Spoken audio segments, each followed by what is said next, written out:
রাজনৈতিক সরকারের প্রধানমন্ত্রী একটু রাজনৈতিক হবেন এবং আমাদেরকে রাজনৈতিক জাতি হিসেবে রাজনৈতিক দিশা দেখানোর ক্ষেত্রে ভূমিকা রাখবেন। এখন তো একটা রাজনৈতিক সরকার আছে, আমরা একটা রাজনৈতিক সরকারের সময় একজন রাজনৈতিক প্রধানমন্ত্রীকেও দেখি রাজনৈতিক বিষয়গুলোকে উনি কেন জানি একটু এড়িয়ে যেতে চান। ভালো আইন করলে এই অধ্যাদেশগুলোকে আইনে পরিণত করে পরেও তো এটার মধ্যে সংস্কার আনা যেত, এটা সংশোধন আনা যেত। এটা বাতিল করে দেওয়ার কোনো প্রয়োজন ছিল না। তো বাতিল করার মধ্য দিয়ে আমরা আসলে তাদের সদিচ্ছার যে অভাব আছে এটাই দেশবাসীর কাছে প্রতীয়মান হয়েছে। ডিজিটাল নিরাপত্তা আইন আছে, এটা বিভিন্ন সময় বিভিন্ন সংস্কার হয়েছে, এটা নিয়ে অনেক ধরনের বিতর্ক আছে। তো এটা নিয়েও এটার মাধ্যমেও কেউ যখন আসলে বিচার চাইতে যায় বা এই বিষয়ে বিচার চাওয়ার কথা ভাবে, তখন সেভাবে বিতর্কিত আইন দিয়ে আমি আসলে বিচারটা চাইবো কিনা বা চাওয়াটা ঠিক হবে কিনা। কাঠামোগত সংস্কারের কথা বলি, কাঠামোগত সংস্কারের কথাটা আমাদের এই কারণগুলোতেই বলতে হয়, না হলে আমরা যে হিউম্যান রাইটস ফর অল এবং সবার জন্য কথা বলার যে জায়গাটা সেটা আমরা আসলে তৈরি করে উঠতে পারছি না। আমাদের একটা বড় চ্যালেঞ্জ যে ইদানিংকার সময় বিশেষ করে আমরা যারা রাজনীতিতে আছি, আমাদের অনেক নারী সহযোদ্ধারা রাজনীতি করেন। একটা বড় চ্যালেঞ্জ আমরা ফেস করি যে সোশ্যাল মিডিয়া সহ যে ডিজিটাল স্পেসে তাদের হ্যারাসমেন্ট, এটা অনেক বড় একটা চ্যালেঞ্জ। শুধু আমাদের নারী সহকর্মীরা না, আমাদের পরিবারের নারী সদস্যরাও এটার শিকার হন, খুব বাজেভাবে শিকার হন। এবং সেক্ষেত্রেও খুব ভালো কোনো পন্থা আমাদের কাছে নাই যেটা দিয়ে আমরা আসলে এটার একটা প্রোটেকশন পেতে পারি, কিংবা এটা যে পরিমাণ স্কেল এটা হয় ওই স্কেলে এটার বিচার নিশ্চিত করার প্রক্রিয়াটা আমাদের কাছে আসলে নাই। আমাদের একটা ডিজিটাল নিরাপত্তা আইন আছে, এটা বিভিন্ন সময় বিভিন্ন সংস্কার হয়েছে, এটা নিয়ে অনেক ধরনের বিতর্ক আছে। তো এটা নিয়েও এটার মাধ্যমেও কেউ যখন আসলে বিচার চাইতে যায় বা এই বিষয়ে বিচার চাওয়ার কথা ভাবে, তখন সেভাবে বিতর্কিত আইন দিয়ে আমি আসলে বিচারটা চাইবো কিনা বা চাওয়াটা ঠিক হবে কিনা। এবং আমরা এই 5ই আগস্টের পর আমাদের রাষ্ট্রের কাঠামোগত সংস্কারের আকাঙ্ক্ষার পাওয়ারটা অনেক উপরে থাকলেও আমরা সেখানে পৌঁছাতে না পারলেও কিছু ক্ষেত্রে অগ্রগতি হয়েছিল, কিছু ক্ষেত্রে আমরা হাঁটি পা করে সামনের দিকে যাওয়ার চেষ্টা করছিলাম। সেখানে বিচার বিভাগের স্বাধীনতা নিশ্চিত করার জন্য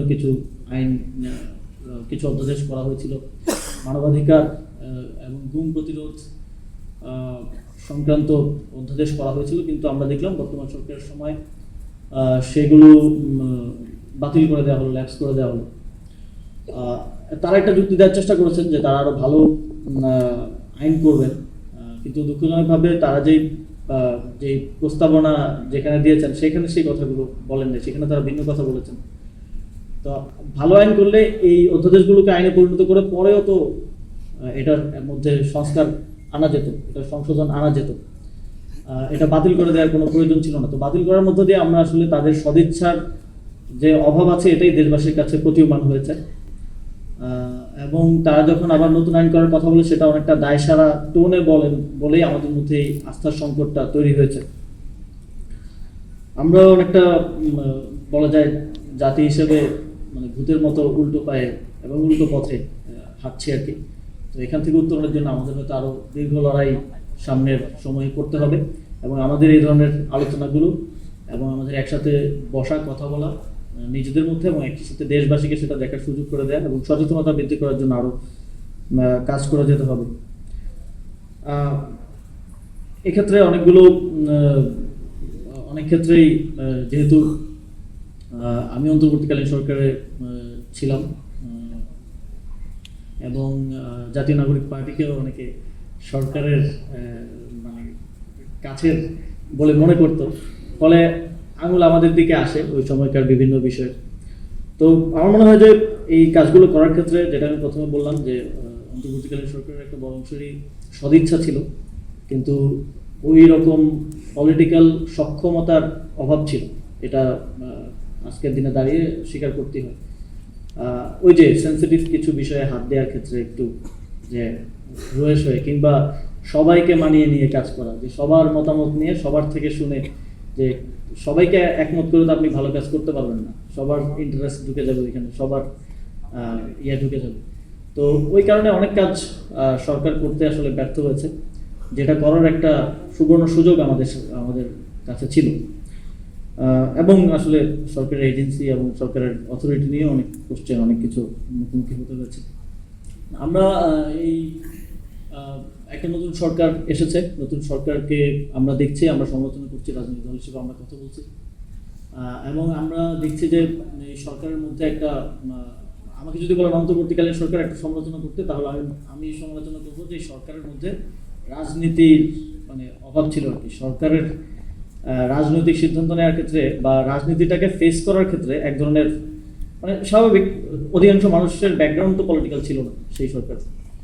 কিন্তু এখন তো একটা রাজনৈতিক সরকার আছে, আমরা একটা রাজনৈতিক সরকারের সময় একজন রাজনৈতিক প্রধানমন্ত্রীকেও দেখি রাজনৈতিক বিষয়গুলোকে উনি কেন জানি একটু এড়িয়ে যেতে চান, এবং উনি একটু ওই যে সোশ্যাল মিডিয়ায় বলে অনেকে কুকি হওয়ার একটু চেষ্টা করেন। তো আমরা আমাদের প্রধানমন্ত্রীকে আসলে কুকি হিসেবে দেখতে চাই না। এই জেনারেশন পলিটিক্যালি অনেক বেশি সচেতন হয়েছে, তারা একজন পলিটিক্যালি ভাইব্রেন্ট প্রধানমন্ত্রী হিসেবে আমরা দেখতে চাই।